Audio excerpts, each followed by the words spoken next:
इथं सरासरीचा आला प्रश्न. सरासरी 60 वर्ष आहे. त्यांच्या वयाचे गुणोत्तर 2 आज 3 आज 4 असे आहे. सर्वात तरुण म्हणजे सगळ्यात लहान छोटा वाला आणि सर्वात वयस्कर म्हणजे मोठा. या व्यक्तींच्या वयातील फरक किती आहे म्हणजे सर्वात 3 व्यक्ती म्हणल्याच्या नंतर आपण व्यक्ती ठरवूया की हा ए आणि हा बी आणि हा सी या तिघांच्या वयाची बेरीज जी आहे 3 ने भागावं लागेल. हे 60 आहे. सरासरी करताना जेवढे व्यक्ती तेवढे भागतात.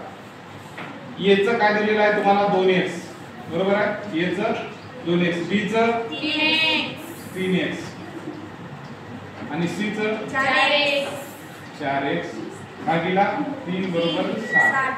याने याला मल्टिप्लाय करायचं. 2x 3x 5x 5x आणि 4x 9x आणि याने याला गुणाकार केलं. sin 3 18 म्हणजे 180 झाली. 3 न 6 ला sin 3 18 आणि 0 कळलं.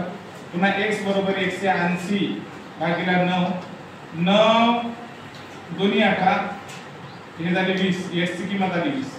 आता प्रश्न पहा. पहिली a ची किंमत होती आपली 2x, b ची किंमत किती आहे 3x, c ची किंमत किती आहे 4x.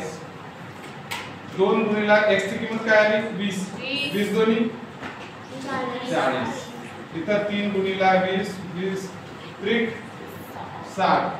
इथं 4 गुणिले 20 आलं 80. 20 चोक 80. त्यांनी विचारला सर्वात वयस्कर आणि सर्वात लहान. सर्वात लहान 40 वर्ष, सर्वात मोठा 80 वर्ष आणि मग त्यांनी विचारलं c वजा a चा फरक जो आहे फरक त्यांच्या वयाचा c वजा a म्हणजे 80 वजा